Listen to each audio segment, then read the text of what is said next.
Good day everyone, I'm Dominic Fernandez from Bravo Company second year BS Marine student, and I will discuss the importance of load line convention in preserving safety in the industry. First of all, the Load Line Convention, also known as the International Convention on Load Lines, as amended, plays a crucial role in ensuring the safety of ships and preventing maritime accidents.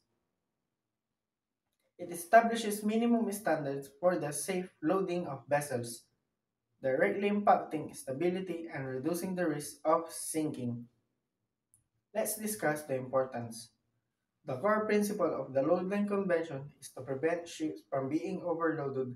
Each ship has a load line mark on its hull, indicating the maximum permissible draft under various conditions like summer, winter, tropical, and fresh water.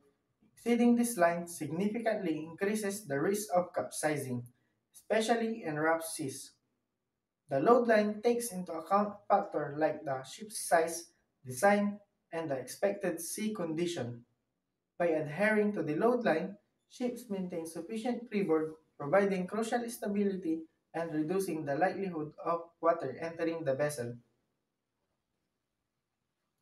Overloading a ship drastically affects its stability.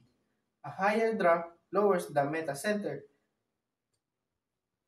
making it more susceptible to rolling and capsizing. The load line convention, by setting limits on draft, indirectly ensures that the ships maintain a safe level of stability. This is particularly critical in adverse weather conditions, where waves can cause significant stress on the vessel.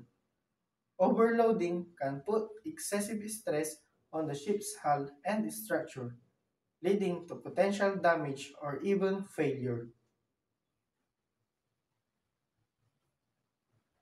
The load line convention helps mitigate the risk by limiting the stresses placed on the vessel.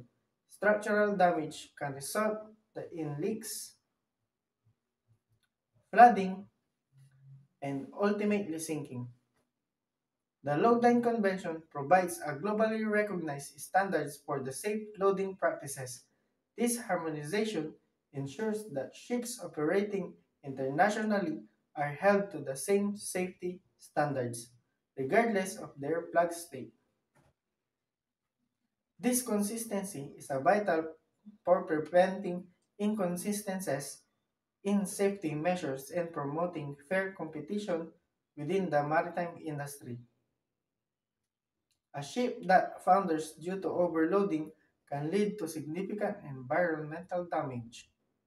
The release of oil, hazardous materials, or other pollutants can have devastating consequences for maritime ecosystem.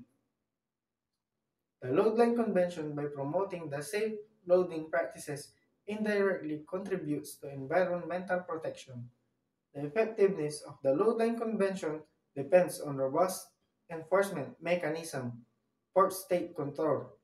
Inspection is very compliance with the convention and penalties are imposed on ships found to be in violation.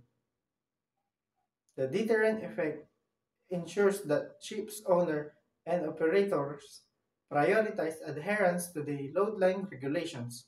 The Load Line Convention is a cornerstone of maritime safety. Its impacts extend beyond preventing individual ship accidents, contributing to the overall safety and stability of the global shipping industry and protecting the marine environment. Continued adherence to the enforcement of the convention are essential for maintaining the safety of life at sea and preventing catastrophic maritime incidents.